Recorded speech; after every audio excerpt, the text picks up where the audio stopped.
কারোর যদি দাঁতের যন্ত্রণা হয়, দাঁতের যন্ত্রণা ভালো করতে গেলে দাঁতের ডাক্তারের কাছে যেতে হয়। চোখের ডাক্তারের কাছে গেলে দাঁতে ব্যথা ভালো হয় না। যদি কারো বাড়িতে সবজি শেষ হয়ে যায়, তাকে সবজির দোকানে যেতে হবে। ভুসিমাল দোকানে গেলে সবজি পাওয়া যায় না। কেউ যদি ভগবানের সঙ্গে দেখা করতে চায়, তাকে ভক্তের কাছে যেতে হবে। অভক্তের কাছে গেলে কোনোদিন ভগবান পাওয়া যায় না। হ্যাঁ, একটা কথা মনে রাখবেন, দুধ যদি 10 টাকা কিলো হয় না, 10 টাকা কিলো দুধ, বেশি দাম নয়, ওটা তাও সবার সামনে বসে খাওয়া যায়।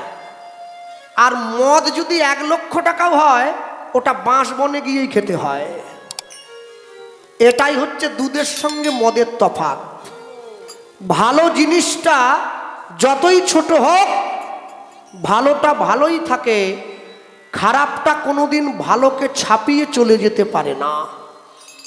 তাই জীবনে যা কিছু করছেন সব ভেবে করবেন। আজকে আপনার যা